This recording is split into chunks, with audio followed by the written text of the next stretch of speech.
Hey everyone, I'm Fred Gibbs, an associate professor in the history department. I'm also the director of undergraduate studies, which is why I'm talking to you right now. I just want to make sure there's a couple of things you for sure know about regarding the history major and a couple of programs to call your attention to in case you're unfamiliar with them. History.unm.edu. You come here, there's an undergraduate tab. There's an overview page, which has some generic boilerplate stuff. And then history major. This is where you can see all the requirements and that sort of stuff. Okay, our major is very simple.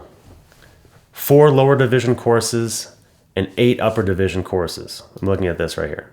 Very straightforward, okay? There's virtually no prerequisites for any courses, so you can take them in any order. So very easy to get to the number of credits you need. As far as the lower division requirements go, you need to take 1 survey series, okay, which is 2 courses, and the options for the series are these, okay? There's U.S. History, Western Civ, and Latin American History. And then you need to take 2 other lower division courses, okay? And it includes anything on this list here. We have a new course next semester in the spring. For the first time, I'm actually teaching it, although other professors will teach it at times. 1105, which is called Making History. And the way I'm planning to do it is to talk about, the different ways in which we experience history in the everyday world and why they matter, what they mean, how they get that way, and that sort of thing. All the 1,000 level courses fulfill the UNM Gen Ed requirement, okay?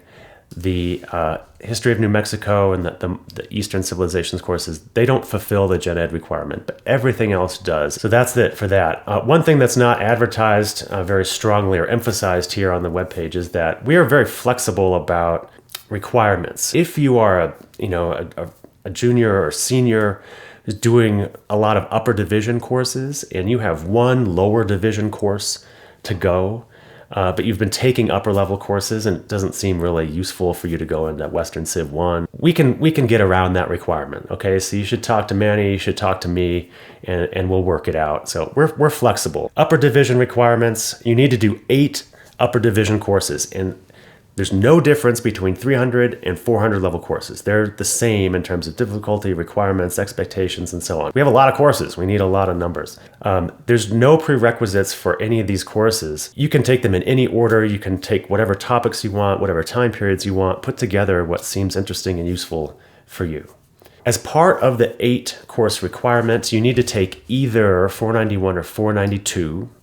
These are quite different courses. 491 is like a history of history. So you kind of look at how historians have done research and written about the past over time, what they were interested in, how they thought they should do it. 492 is a different kind of class. It's like a research seminar. So you spend half the semester researching a topic and half the semester writing about it. So it's a very different kind of experience. Also, consider doing independent studies. If you have a professor that you've had some relationship with, you want to do more research on a particular topic, that can be a way of fulfilling one of the 8 courses requirement, but you're doing a much more sort of self-directed, independent study class where you get to really dig into a topic. Speaking of those, the honors program, we have a separate honors advisor for the department who is Mike Ryan, who's really, really fabulous. So if you have questions about honors, you should talk to him. But since I'm in front of your face now, I'm going to just tell you the basics here. If you have a 3.0 GPA, so it's not super high, you're eligible to participate in honors.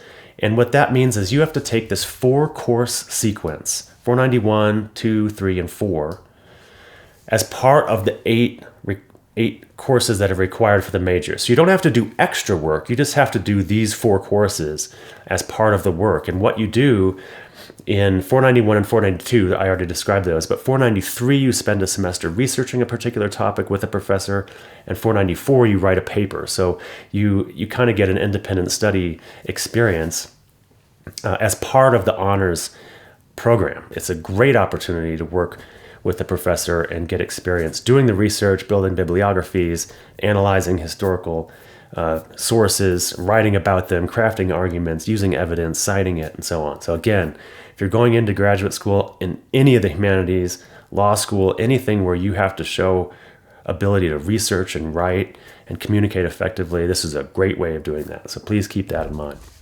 One last thing to call your attention to.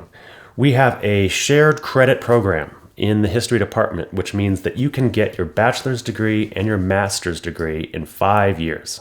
So it's a really fantastic opportunity. If you already know you want to do a master's or you're strongly considering it, think about it early because it can save you a year of expense, a year of time, energy, and so on. Normally at UNM, you can't take a class for both undergraduate and graduate credit at the same time. No double dipping is how they put it. If you're in a shared credit program, there's a couple of them across the university. The history department has one. Now we allow advanced undergraduates who are interested in a master's degree to take graduate seminars in their senior year, and those courses will count towards their undergraduate degree and their graduate degree. And so you spend 1 year as an official graduate student, but after you complete all the work you need to do in that year, you will complete the master's degree. So you get 2 degrees in 5 years.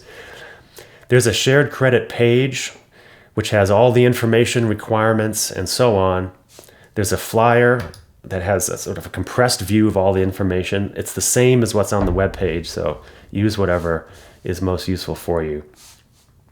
These are all a little bit flexible. All these requirements I'm scrolling through here are flexible. So if you don't have a 3.5 GPA in history, it's a little bit lower, but there's a reason for it. Don't worry about it. If you have letters of recommendation from professors outside the history department, that's okay.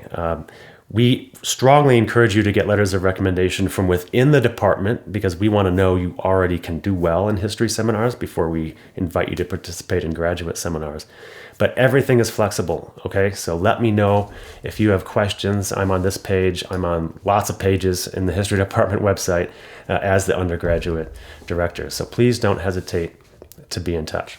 Okay, I think that's about it. I want to emphasize everything you should need is on the history department website already.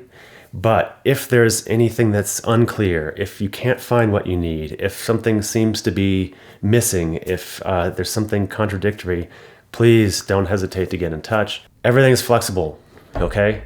I'm always happy to chat with you about questions about the major courses, shared credit program, graduate school, future careers. Let me know how I can help, okay? Happy to chat whenever you have time. fwgibbs@unm.edu is my email address, but again, you can find it online pretty easily. Okay, thanks. Take care, everyone.